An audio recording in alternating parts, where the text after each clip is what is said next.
It just occurred to me. I was like, we haven't even started the episode yet. Okay. When you're bitter.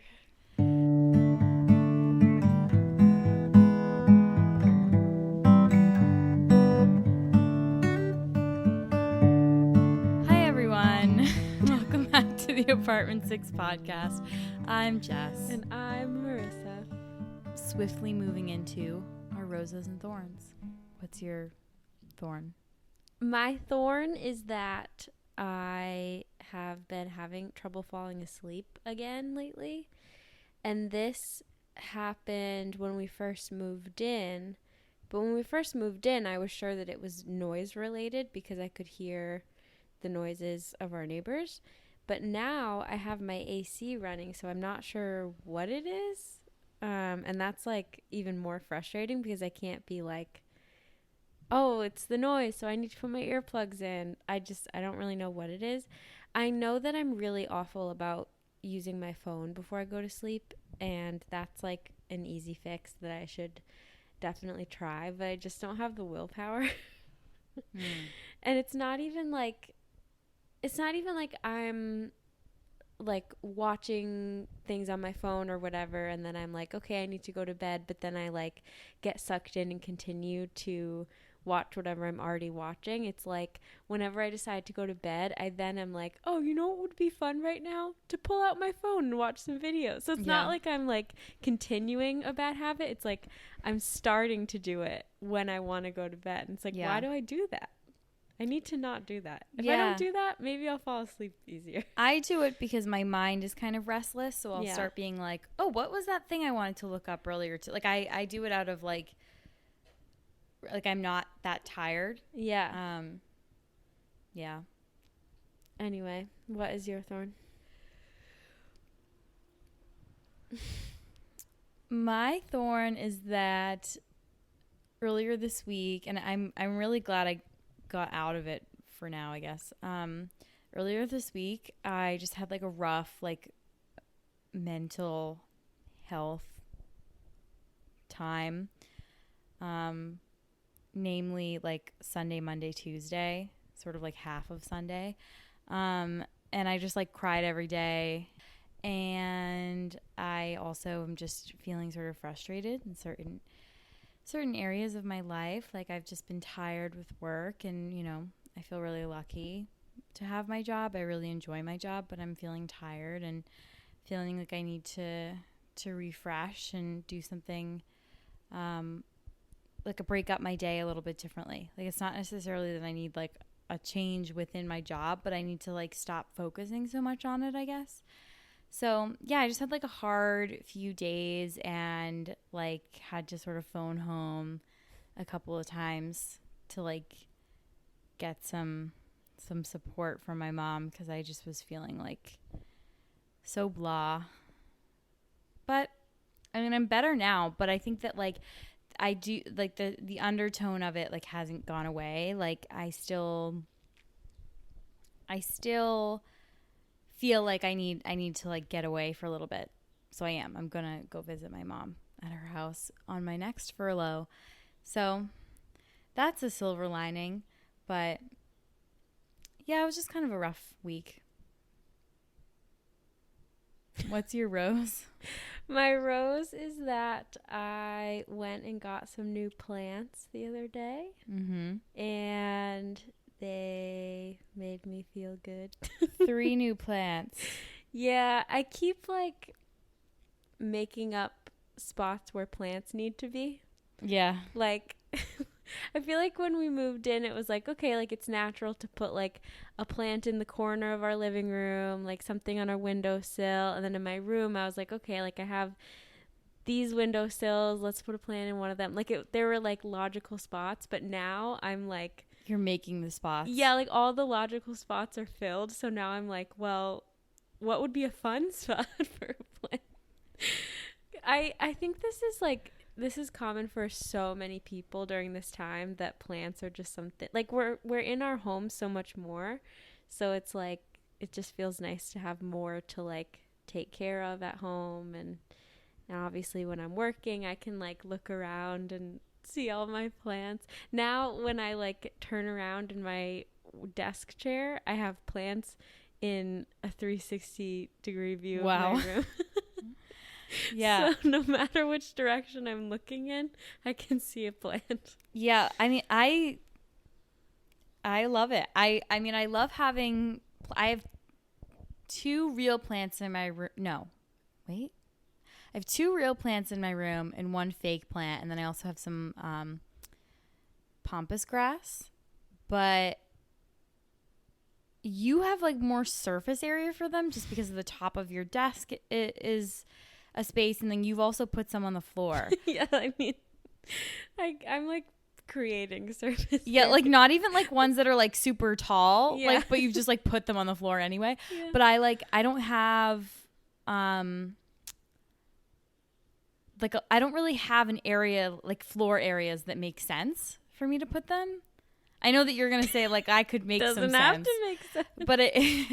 But like when I think about like what takes up my floor, it wouldn't like make sense to like put a plant like next to my laundry basket. You know what I'm saying? You just or like have to want it. yeah, or like on the other side of my bed there already is a plant, and like if I put another one, like you wouldn't see it because it would be too shallow. And then like next to my nightstand, it would end up getting covered by the door. Like there's no like logical place for me to put a plant where you could like I could really see it and enjoy it, but I also feel like fulfilled with the plants that I have right now.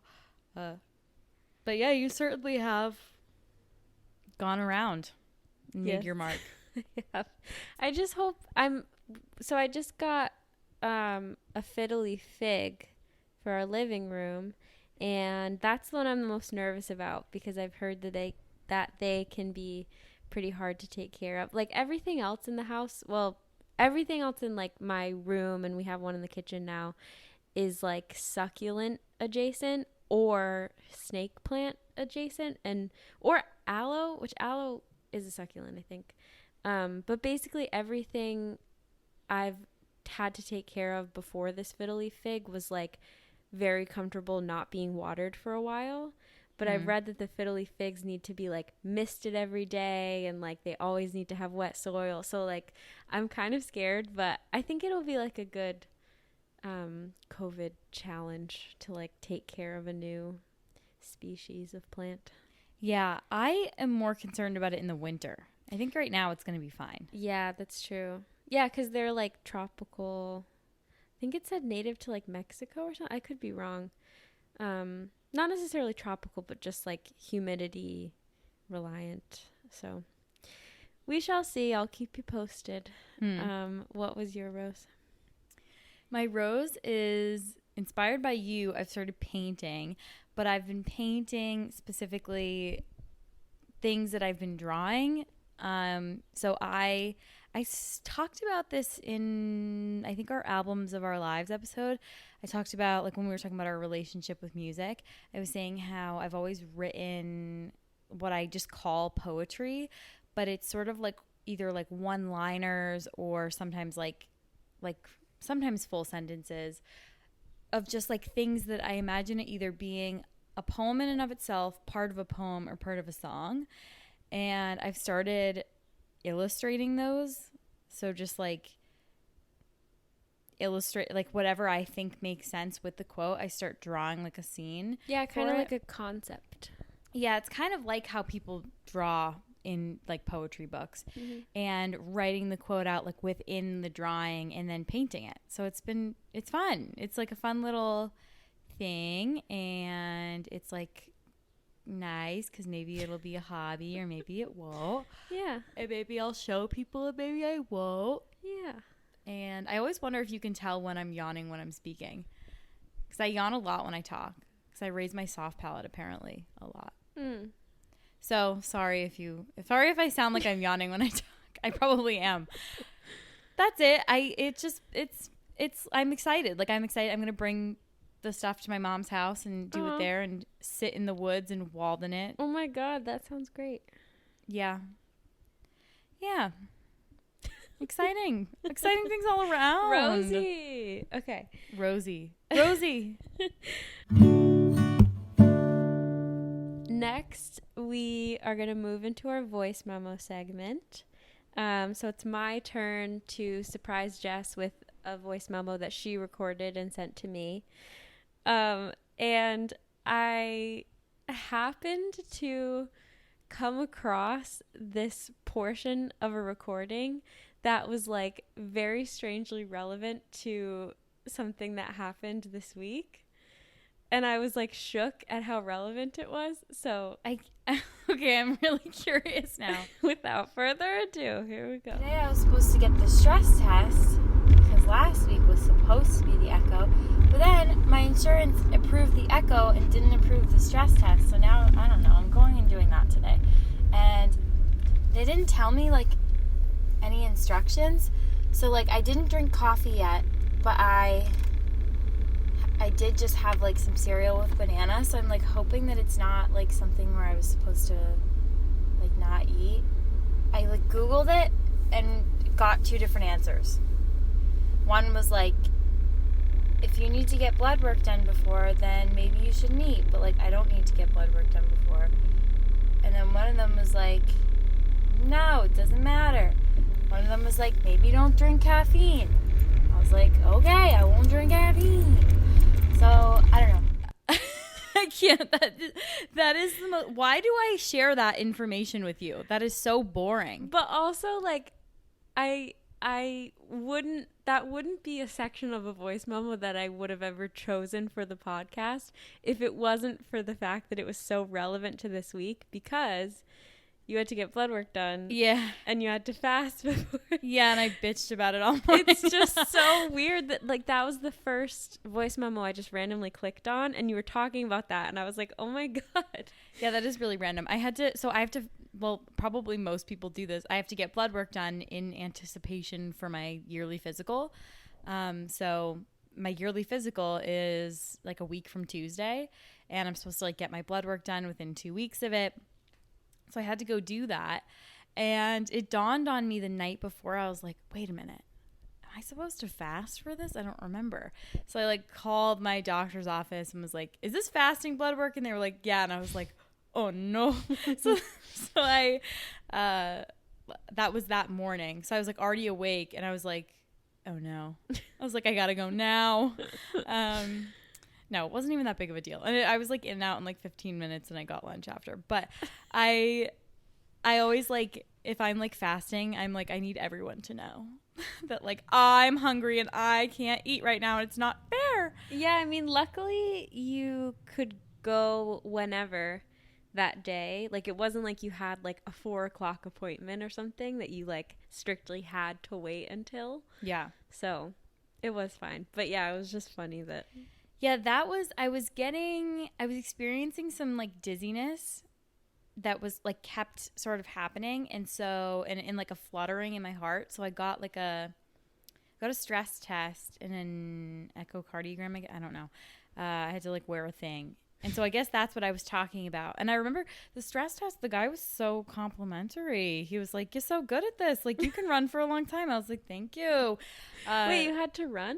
Yeah, you have to run on a treadmill. That's all a stress test is. Oh, so you ran on a treadmill in the office? In the doctor's office, yeah. Oh. That's like all a stress test is they monitor your heart, and they'll tell you like, okay, like they'll like put the speed up and see how long you can do. Like, they'll make you do it for a certain amount of time, and then see how long you can do it at this with this interval and this speed and whatever. And they look at your heart the entire time you're doing it. And I ended up, everything was fine, and I don't really know what was going on with that. I wonder if that was like food related or something. Could have been. Or like vitamin something deficiency. Could have been. I'll say that it was because I was living in a basement apartment that sucked.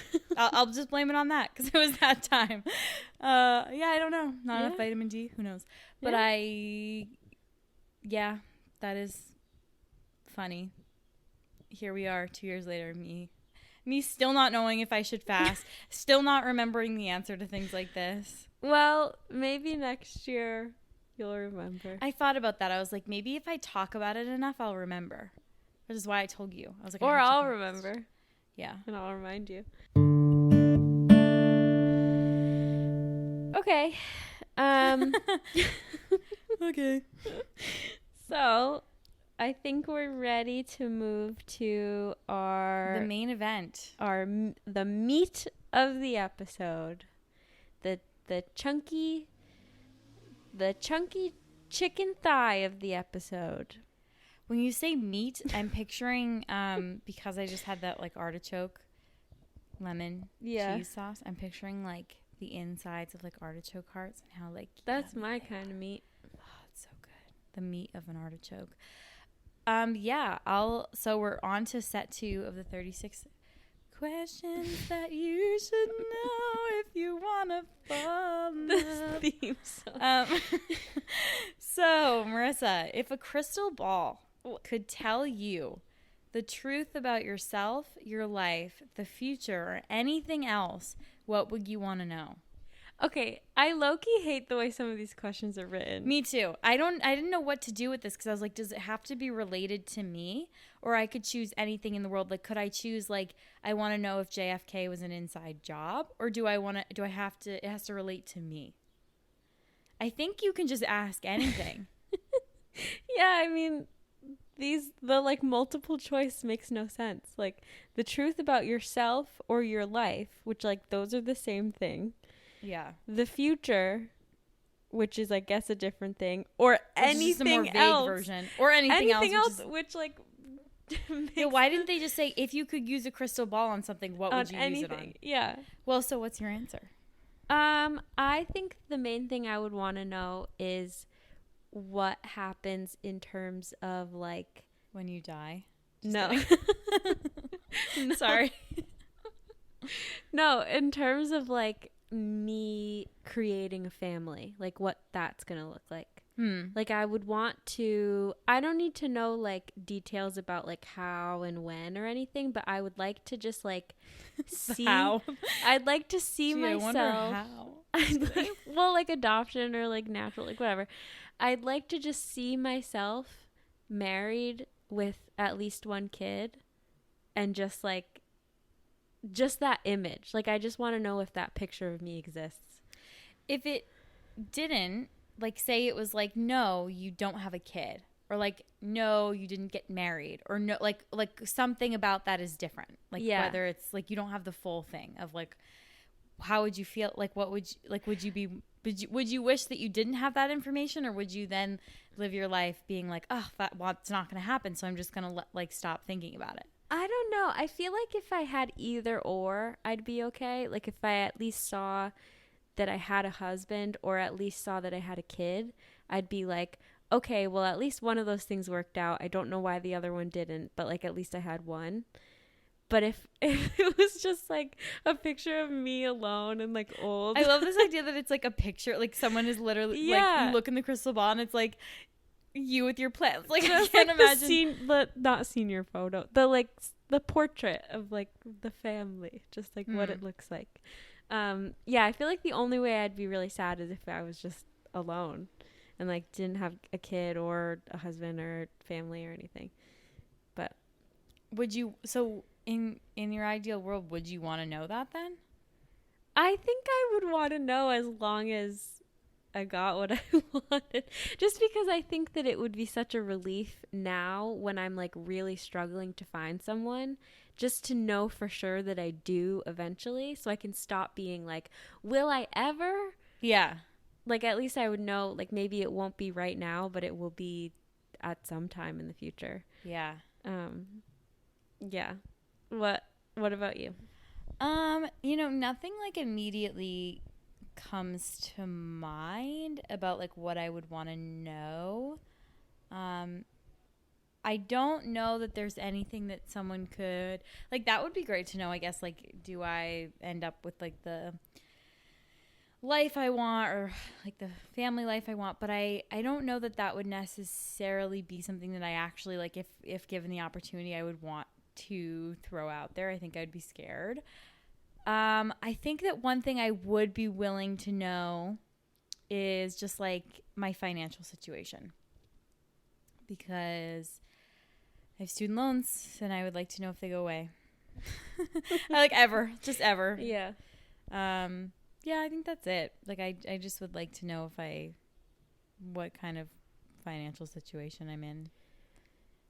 How would you want that to manifest? Like, would you want to like know? Would you literally want that question answered? Like, do I have debt? or would you want to like see what kind of life you were living? Like if you had like a nice house. I think I would want to see what kind of life I'm living, because right now, and this is actually one of the things I was crying on the phone about to my mom. This is like a reoccurring thing. I've actually cried about this same thing to my mom multiple times, is just like, I feel like I'm never going to stop paying for my education, and I feel like I'm never going to own anything because of it. Like I'm sometimes I'm like, I'm never going to even own my education, because I still am like technically like in a way renting my education, and it's like so burdensome. And I made that decision when I was 18, and I'm living with it now when I'm 24, and will live with it for as long as I have loans. But I think that it scares me, the idea that I could, like, am I ever going to be able to own a car? Am I ever going to be able to own a house? Am I ever going to be able to like invest in things? Or is it always like any extra money I have should go towards my student loans? And if I don't put them towards that, I'd feel guilty. So yeah, I guess just seeing that I like, whether the loans are there or not, like seeing like, oh, like I am in like a nice house, like I'm living fine, and I'm okay, and like I'm happy, would be nice, because I'd be like, okay, I guess my loans didn't keep me from creating a life for myself. Ugh. Yeah. I feel so drab now. Well, next question. Is there something that you've dreamed of doing for a long time, and why haven't you done it? You know, a few months ago, this would have been the podcast. The answer to that would have been the podcast, because I've wanted to have a podcast since like 2016, but hi, we're here. So I feel like right now it's that I would really like to be a graphic designer, and work, or not like be a graphic designer as my whole career, but I would like to have the skills to do graphic design. And I haven't done it because I'm working on a whole other career. Like I haven't put the time into it. It's truly just me. I'm the only reason. And time, it hasn't happened. Yeah, I saw something the other day that was like, if you've been saying that you would do something if you had more time and you still haven't done it, the time was never the problem. Oh. That's so true, isn't it? Because now we all have more time, and if there's something that you still haven't done, the time really wasn't the issue. It's that you don't have the confidence to do it, or you don't have the ambition to do it, or you don't have the money to do it, or whatever it is. Like, you're choosing not to do it. Oh, yeah. Yeah. No, yeah. That's true. Yeah.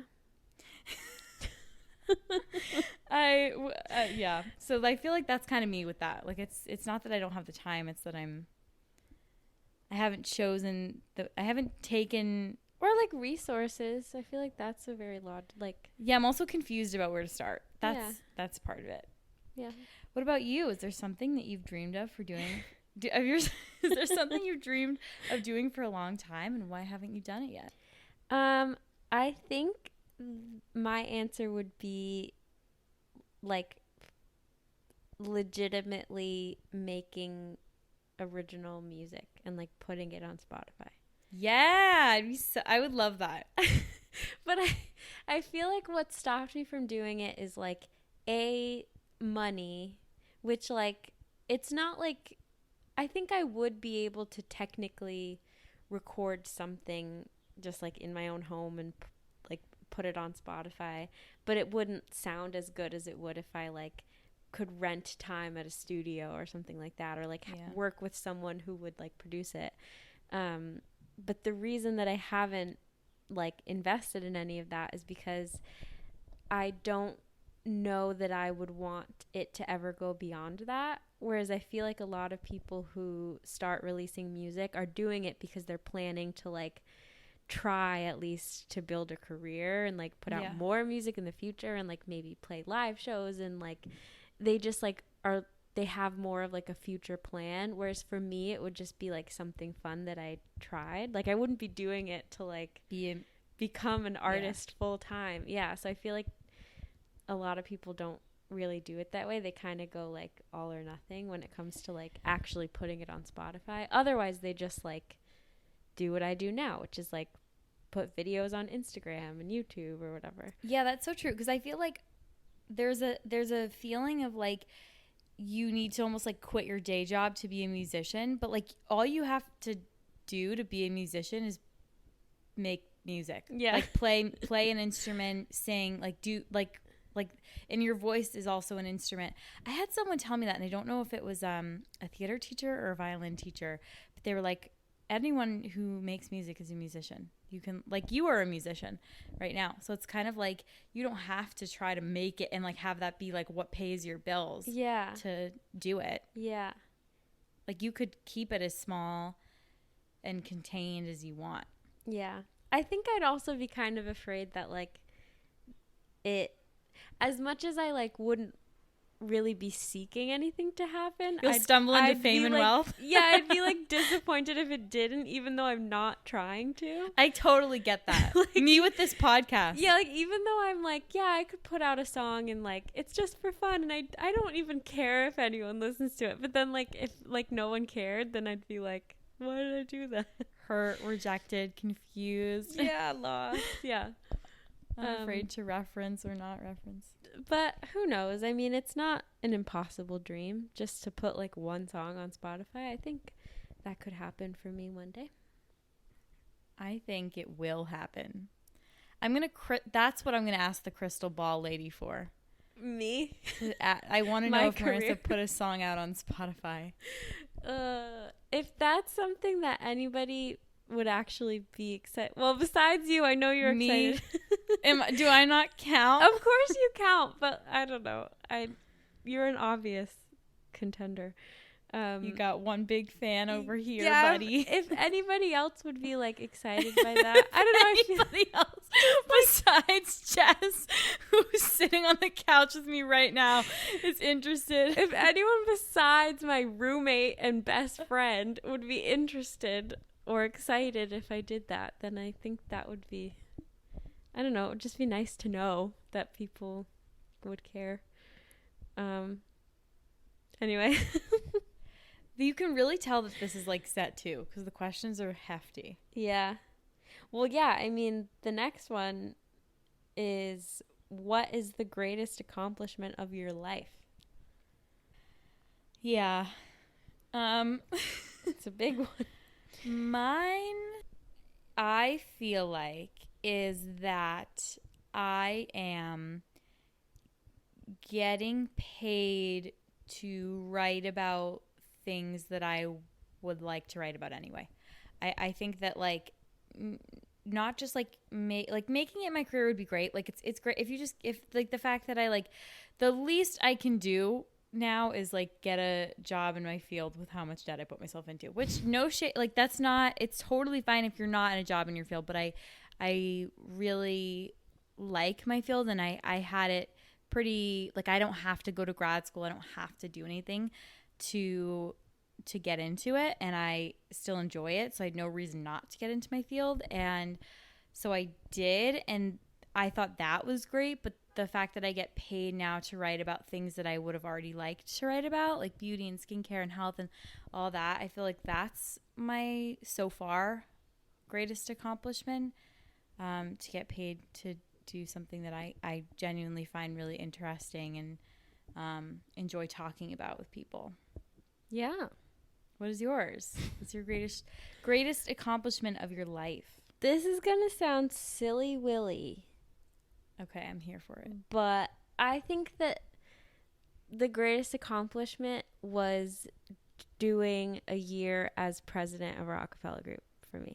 Really? Yeah. Aww. But like, doesn't that sound like so lame? It's like, no, it's explain just a why. little student organization. Like, I wasn't president of anything. Like, look, I was proud to do it. Yeah, but I was right there with you. I also was the president of that group and was proud to be it.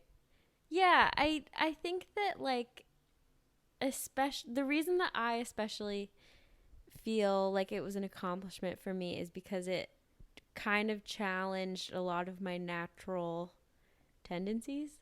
Yeah. Like, I feel like I actually do have like leadership skills, but I'm not quick to act on them or like show them.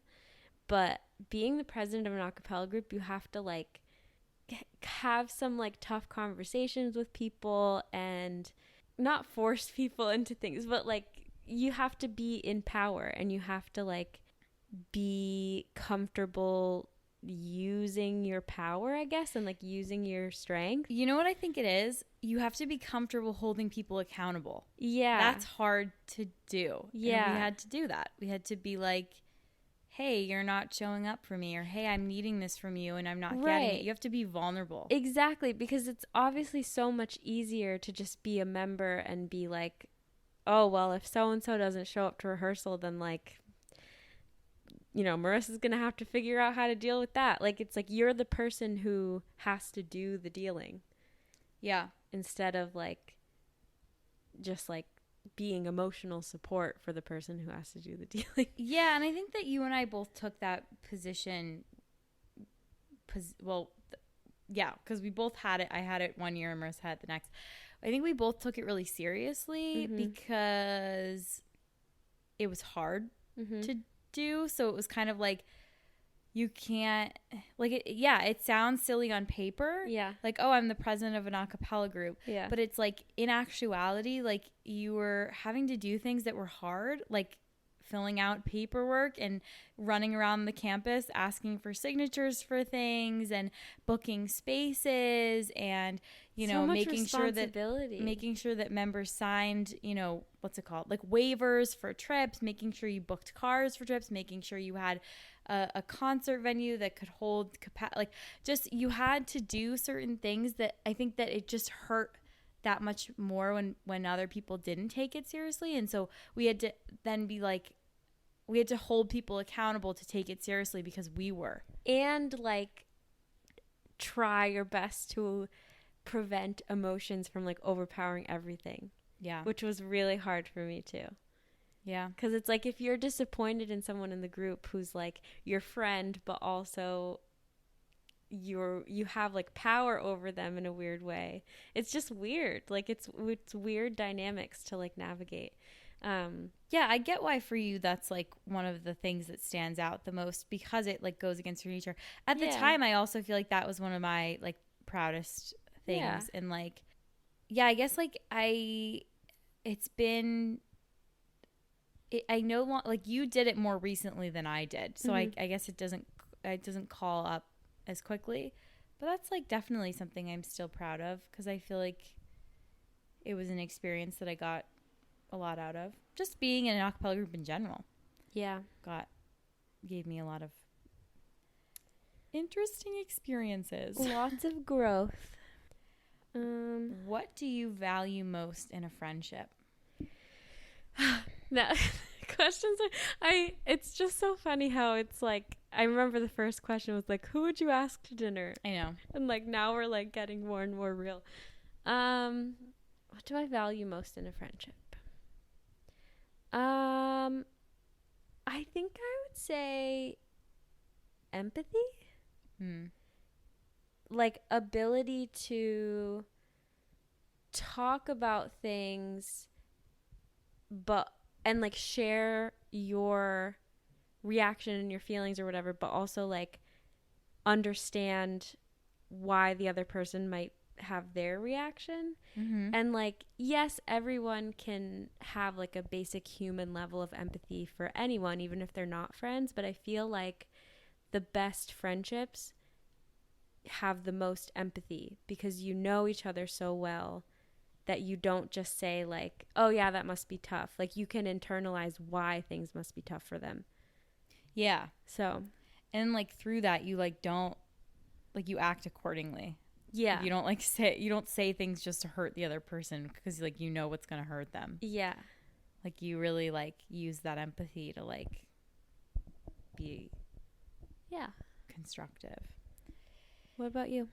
What I value most in a friendship is like the unspoken comfort, the feeling of like, oh, we can just hang out and not say anything, or I just kind of know what you're thinking. Like I can just sort of read your energy, and like that unspoken stuff that comes with a friendship, that when you realize you've become good friends with someone is when you realize that's kicked in, and it's like it happens before you even really know it. Like all of a sudden you're like, oh, I can tell you're upset, and it's like oh, that's because I know you so well because we're good friends. Like Yeah. I feel like that's how I end up knowing that someone's a friend of mine, is when I am able to read them and they're able to sort of read me, and there's like an unspokenness to it. So I feel like that's what I like value most in a friendship, is that.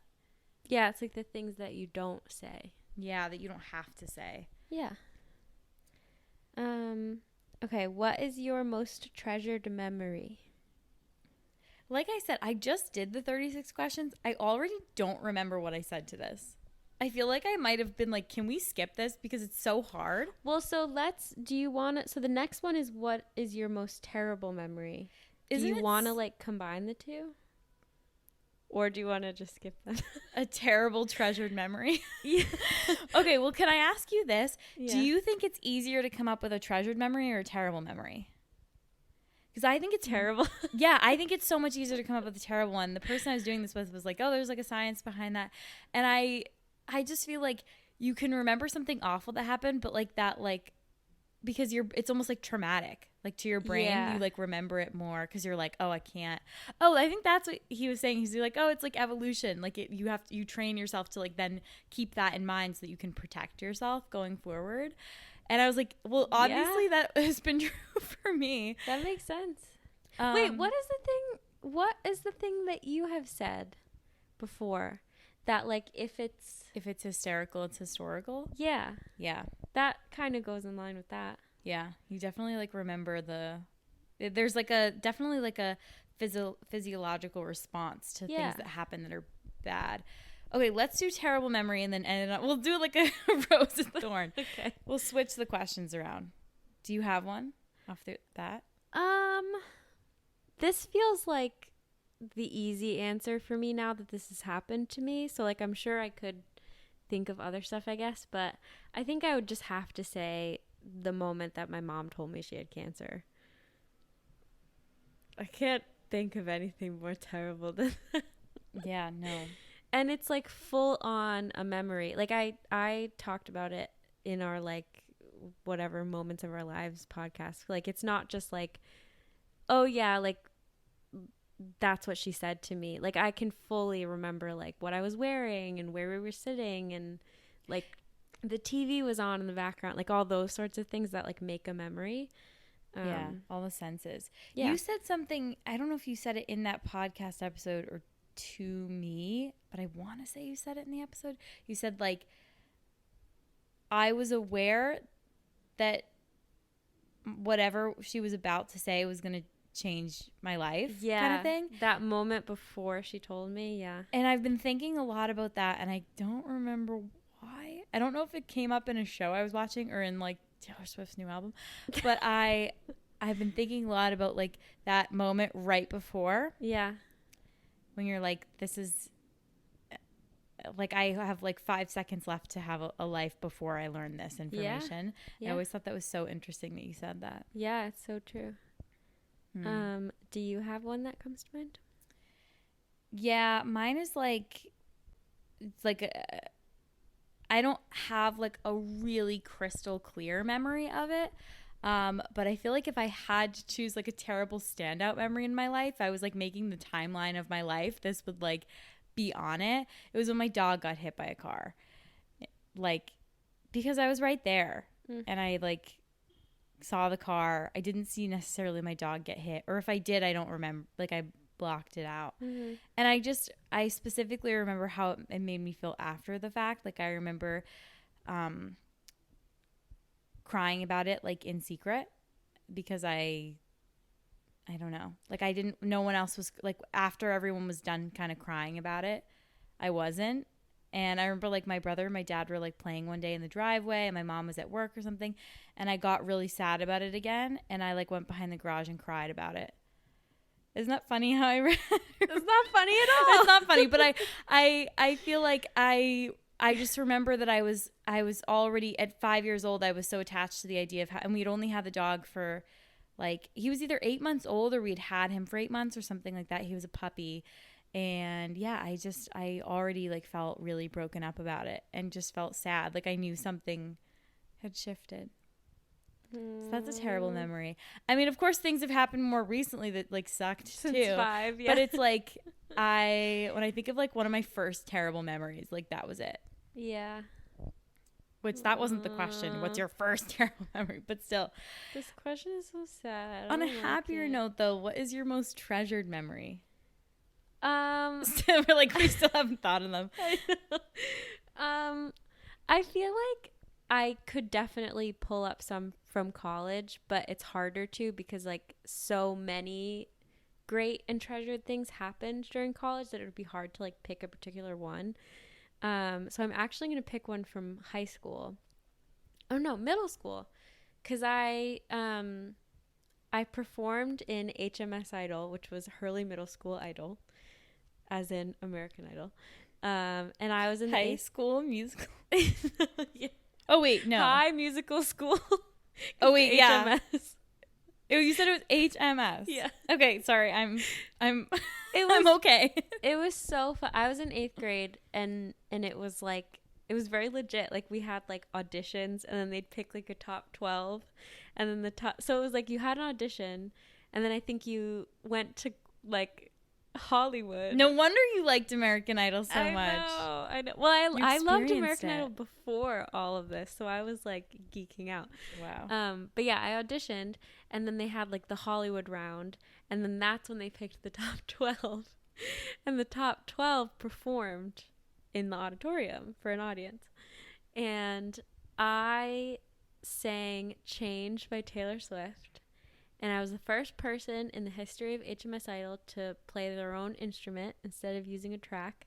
So I felt really proud. Wow. And I got second place. And honestly, everyone around me Second place? Yeah, everyone around me was like that. They were like, you got robbed. Like, you should have gotten first. But I was just so happy that I didn't even care. I was like, yay, I got second. Yeah, you got a title. Yeah. And I remember we went to Newport Creamery after, which was like nearby to the school, and a bunch of people who had just come from HMS Idol were there. So there were people telling me like, "You did so good." And I was like, gosh, with my family, and so my family was getting to see like my peers telling me I did good. I don't know. I don't think I've ever felt so like on top of the world. It was great. I literally am trying to think of an experience in my life quite like that. And I'm like, Well, did you ever, I remember like when I did theater in high school, I would go into school the next day from like the weekend shows feeling really proud and like hoping that someone would say like, oh, I saw the play yesterday and you did so good. And like those were like little versions of that. Would someone say that to you? Yeah, like teachers especially. Oh, that's because you got leads. No tea, no shade, but like I didn't. So like people would be like, were you there? Didn't see you. That's so sad. No, I'm kidding. But like I used to wear my show shirt with like such pride. Well, that's the only way people like knew. I mean, and they knew I was like a theater kid. But like I didn't get. I feel like that's how one of my favorite teachers who I had a crush on did send me a messagegram. See, there you go. Said good job, and he wrote my character's name, and I was like, you done got noticed. Do you remember like football players wearing like jerseys to school before games or whatever? Yep. I feel like that's the closest that like theater kids get to that, like wearing our show stuff or costumes or whatever. Yeah, actually, you know what? Come to think of it, I think the closest feeling I've had to what you're saying is in high school we did sorry, I don't know why I'm laughing about this. We did fest.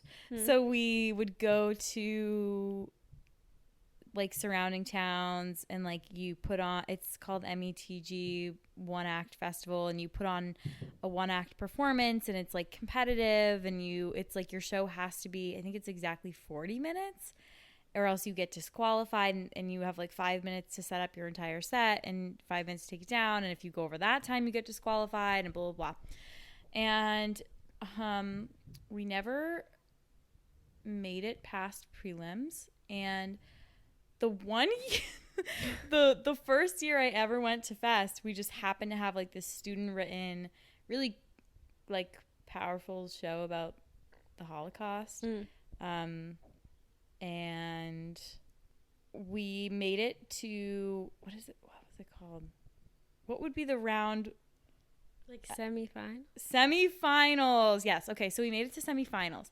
And I remember everyone, like, we all, like, when they announced our name, we all, like, got up and started, like, hugging each other because we were, like, in awe. Oh. And then when we were at semifinals and they said our name when we were going to state finals, so not only did we advance for the first time ever, but we did it twice and got to go to Boston and put on our show in Boston with the best, like, of student Massachusetts Theater Guild. So it was like one, it was great because like we got to keep doing a show that we really loved. Otherwise it would have ended that first week of March. I think it was March.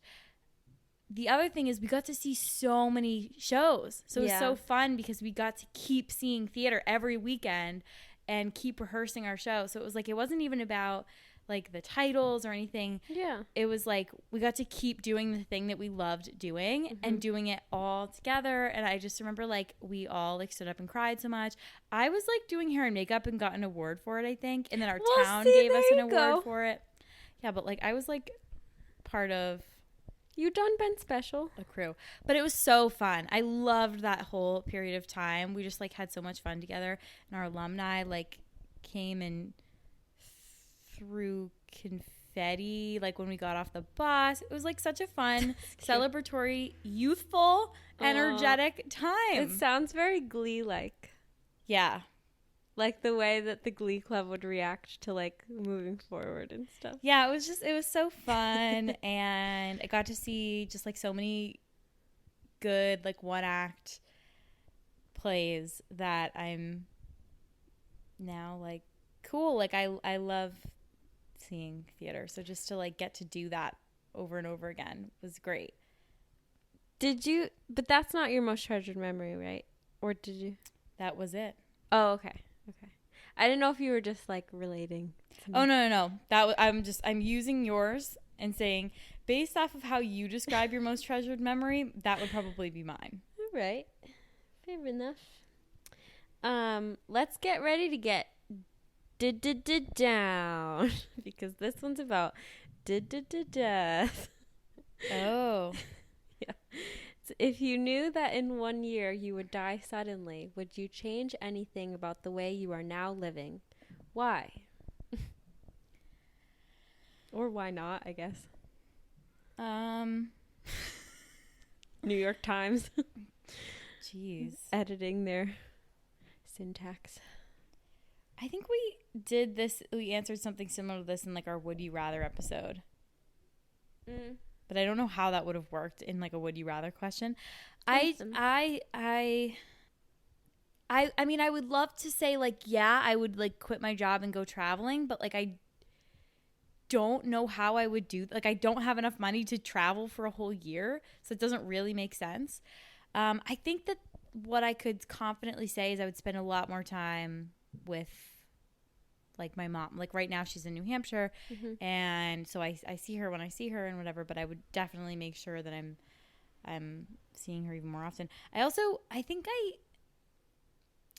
know. I think just that. I would just make sure I'm spending time with people I love, people I don't get to see all the time, and I'd like probably tell them so that they could like get used to it for a while. I'd also like burn all my diaries because I'm terrified that What about your legacy? I don't want anyone to read them. Oh my god. Legacy. Maybe I'll just is a legacy. Maybe I'll just go through the pages. Planting seeds in a garden no one gets to see. Oh yeah. I wrote some words in the eye of a Wait, how does that go? I wrote some words in a notes, America, you beautiful unfinished. No one will ever get to see America, you beautiful unfinished symphony you sent for me. Okay. A place where even orphan immigrants can rise up. My time's up. Wise up, Eliza. I love to see you on the other side. Oh, I'm gonna love. It always gets back to to Hamilton. It really always does. No, I'm really afraid that like my grandchildren or my great grandchildren are gonna like look to my diaries like to be like, oh, like what did grandmama say? And it's gonna be like not like pretty British? cursive. Yes. It's going to be like shitty like handwriting, and it's going to be me being like, well, when Sally said it's like when Sally said this, I got like really, I don't know anyone named Sally. Yeah. Placeholder name. Said this, I got really pissed off, so then like I didn't sit with her at lunch. And then it's going to be like fast forward to college, and it's going to be like my first time. No, I'm just kidding. I'm not going to finish that.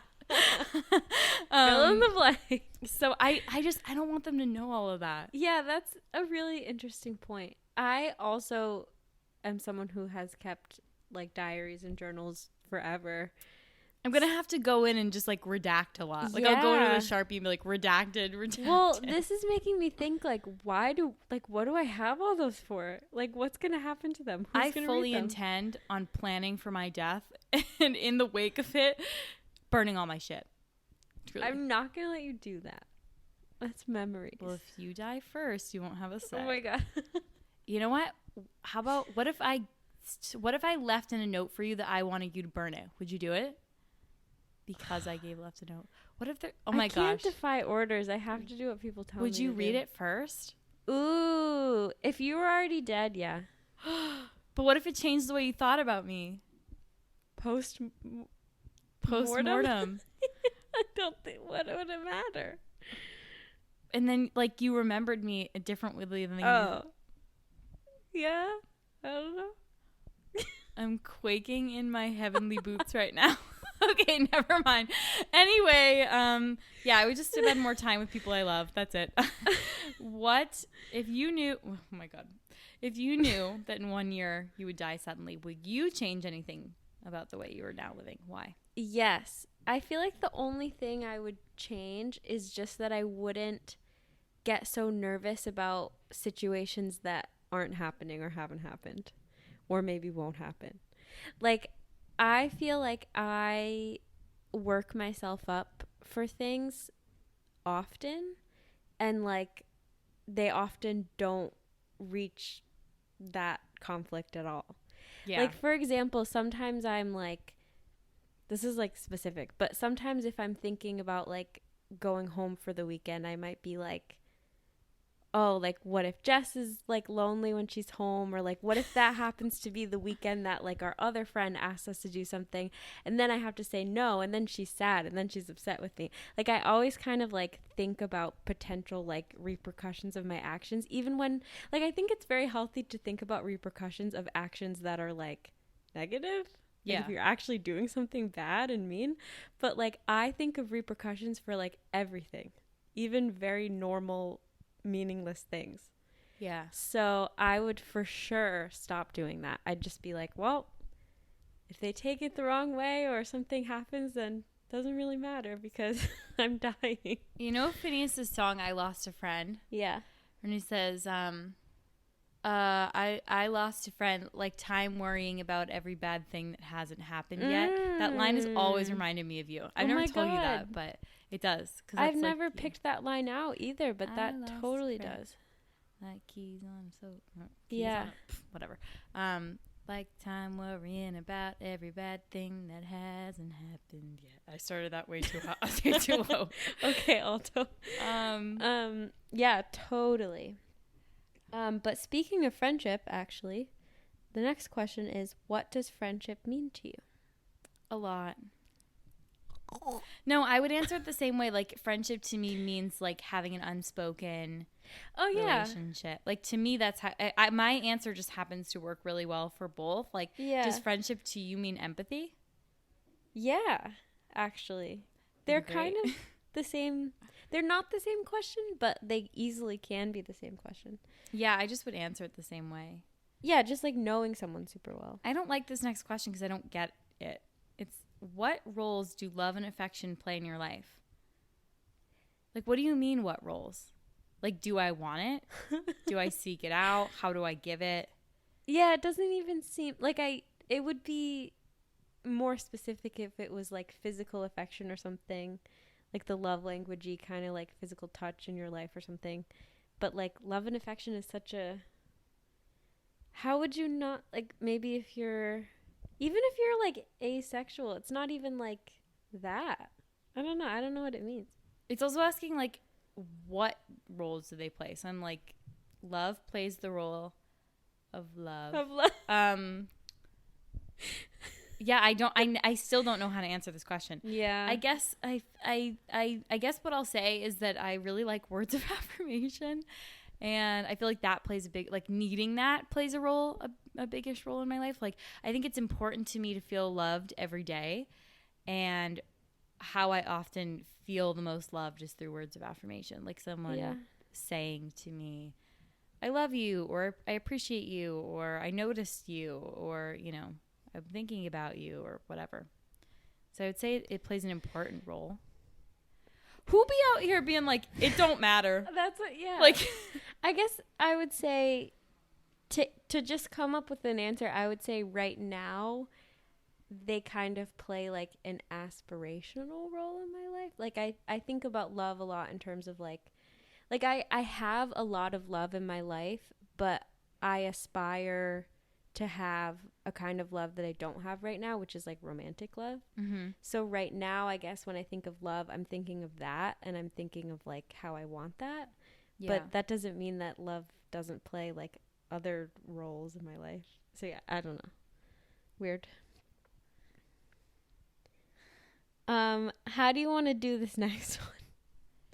Well, it says alternate sharing something you consider a positive characteristic of your partner. Share a total of 5 items.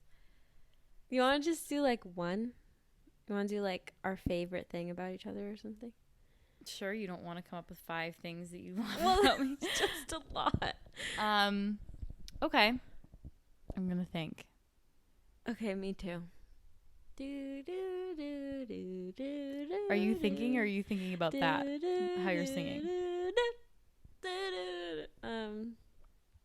I was distracted. I wasn't thinking about anything. I'm like, I like pan to me. I'm closing my eyes and there's nothing going on upstairs. Yeah, because like this is tough, not because like we don't like things about each other, but I feel like like last time we answered the question of like, what do we like about our friendship? And I feel like that's what we like talk about the most, like on the podcast and in general. Let's do it this way. Okay. Like, unrelated to each other and what we like give to each other and give to a friendship. Mm-hmm. Like, what is a positive characteristic that like you think I bring to like the world? Okay. And then like I'll do that for like something that maybe I haven't been like maybe it doesn't even affect me at all, but I think it's like one of your strong suits. Okay. Okay. Okay, I've got something. But I feel like there could be better things, but I can go with my thing. So I'm good. Okay. Okay. What's your thing? Oh. I feel shy. So how did I decide we were going to rephrase it? What is a strong suit you think I bring to the table? Yeah. A positive characteristic of me. I think that you have a healthy, I don't know how to word it. I think you have a great amount of like ambition, and that's something that people probably don't often recognize in you because we're young and we're not really like climbing many ladders or anything, but like this is like a whole other episode we'll probably do soon, but like the other day you were asked to jot down notes for like your 5-year plan, and the things you had on there were great. And like I feel like it can be, and again we'll talk about this more on the episode, but like I feel like it can be hard for me to think of things like that. Like I'm just like, I don't know what I want. It's fine. But it's not like they were like obvious things. Like, it's not like you were like, yeah, I want to pay off my student loans and I want to like live in a nice house. It wasn't things like that. It was like very specific things that showed that like, you know yourself and you know your skills and you know what you're capable of, and you want to put effort in to reach those things. Thank you. You're welcome. Wowza. Mine is kind of similar for you. I think if we were to combine our two, we would be like a perfect person. Mine was going to say that you're extremely dedicated to any like thought, like you have good follow through. So like whether that like I've like seen you work late a lot, I've seen you like even like in very casual settings, if there's like a maybe we should do this, you're like, okay, then let's do it, and you will like follow through with it and strategize it and think about the steps to achieve the thing. Yeah. Even like if we're doing an episode, you're like, okay, then like if we're gonna do this, then like let's like write out the notes for it and like do it on this day, and like definitely like very dedicated to like whatever it is that you're doing. When you've decided it might take you longer to decide that you're gonna do something. I feel like you're not always like the first to jump on board, but when you do, you're very dedicated to it, and you always follow through. Thank you. You're welcome. Okay. Should I read it? Sure. Okay.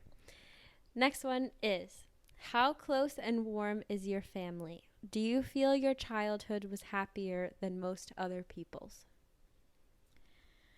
This is so interesting. I would say my family is close, and that I'm talking about like my immediate family. So the four of us, like growing up. I'd say we're close, and I'd definitely say we're pretty warm. Like my brother like always like hugs me and tells me he loves me whenever we're like saying goodbye, or like if we're hanging up the phone, we always like say I love you. And like you might not necessarily get that from it. Like you might like not think that we would do that, but we're very like much like we make sure we like tell people. My dad always says love you when he like finishes off like a text conversation to me. He also texts me like as if it's like an email. Like he says like love you, love dad. Yeah. So yeah, that's like part of it too. Like he always like makes sure he signs off. Yeah. So every time like my mom, my brother and I are in a group chat, and we like say goodnight, and then we love each other like every night. So I definitely say like we're like warm, and we're warm in that way. And in terms of like my childhood being happier than most other people's, I would say, yeah, like I feel like I had a fortunate childhood. If that's, I don't know about like happier than most other people's. I think that I had like put it this way, if I think about like where I grew up and who I grew up around, I think my childhood was pretty on par with theirs in terms of happiness, and warmth and closeness maybe. But I think that when I think of everything that families have to go through, like in this country and in the world, like, yeah, I would definitely say I was fortunate. Like I got to grow up in a 2-parent home that wasn't, struggling for the most part. Of course, like things came up, but like we were always able to, stay in our nice house and have, dinner on the table every night, and do our holidays and do our birthdays, and like make everything fun. And I never felt like I like wanted and didn't get. So yeah, in that way I would say yeah. And I also have like the fortune of like being,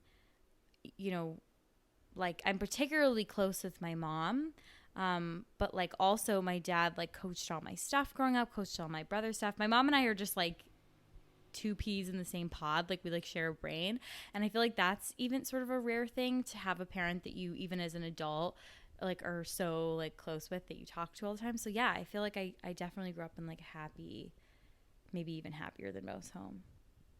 What about you? Yeah, I would definitely agree.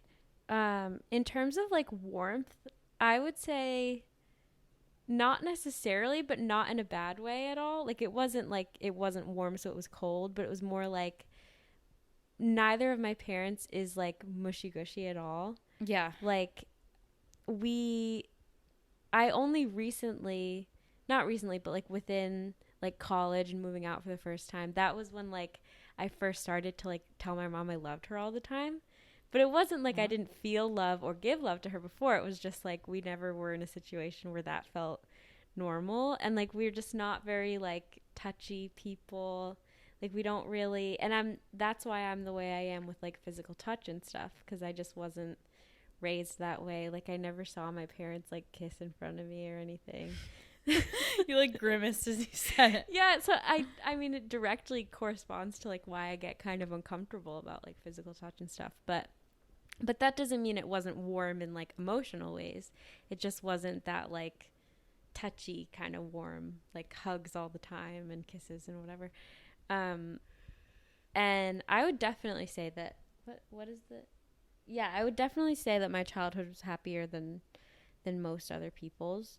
But similar to you, like it wasn't like I got everything I wanted and like had this like amazing like going on vacations all the time. Yeah, like there were definitely things that like I would change about it, or that like that have not there were definitely negatives. Yeah, that's why it's a hard question, because it's like, what is most other people? Like, it's the obvious answer is yes, because we never had to want for anything, and like obviously we're very fortunate for that. But it's like, I also wouldn't say that I had like an extremely above average childhood. Yeah, you know, so I really do feel pretty average. Yeah, I would say the only thing that I wished I had growing up was just like more kids in my family. Mm-hmm. I'm literally the only kid. Like, I'm the only grandchild on both sides of my family. So I don't have any like first cousins or anything like that. So that's the only thing I would change, I guess. But otherwise, pretty good over on Cherry Hill Drive. Oh my gosh. Things are sweet, and now everyone will just know where you live. That's true. Well, there could be another Cherry Hill Drive in your town that we've totally talked about. They don't know my town, but if you do, that's fine. You can go tell my parents hello. That's okay. Tell them I sent you with all my love. They don't know the number, and it's probably only our friends. No one's listening anyway. Oh boy, no, whatever. Love that. Ooh, interesting. Okay, so the next one is, how do you feel about your relationship with your mother? As if we both like happen to just talk about them in relation to that question. But what about you? How do you feel about your relationship with your mother? I feel great. I was gonna say like good. Yeah, I decent about it. I feel the same way as you, pretty much. Like, I feel like my mom and I share a brain. We're the same person. We enjoy spending time in the same ways. Besides like little things, like it annoys me to no end that she's not a coffee person. Because anytime I'm home, I get so excited to go to my favorite coffee place, which is Mary Lou's. And I'm always like, I come home and I'm like, yes, I'm going to get Mary Lou's. And she's like, really? Do you have to go? She simply doesn't understand. Yeah, I'm like, yeah, I'll be back in 10 minutes. Like, it's fine.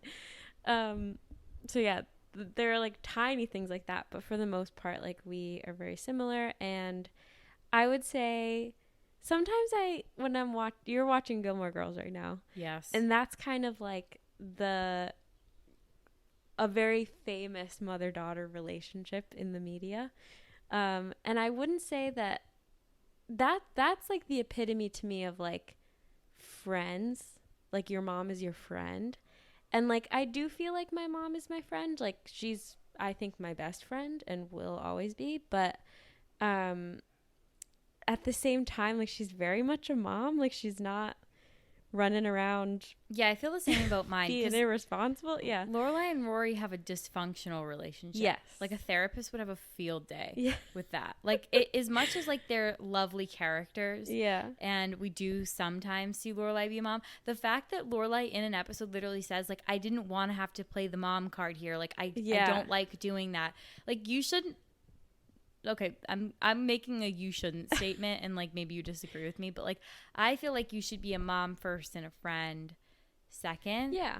Like, I don't feel like it should be like, oh, you're making me be your mom by doing this like kid-like thing. Like, I hate when you make me be your mom. I want to just be your friend who can give you advice. It's like, no, like you should be a mom first. Like, you shouldn't be having inappropriate conversations with your kids. Like, Yeah, it also gets messy when you divide the two roles. Like, I think you can also be maybe equal parts friend and mom, but like be them at the same time.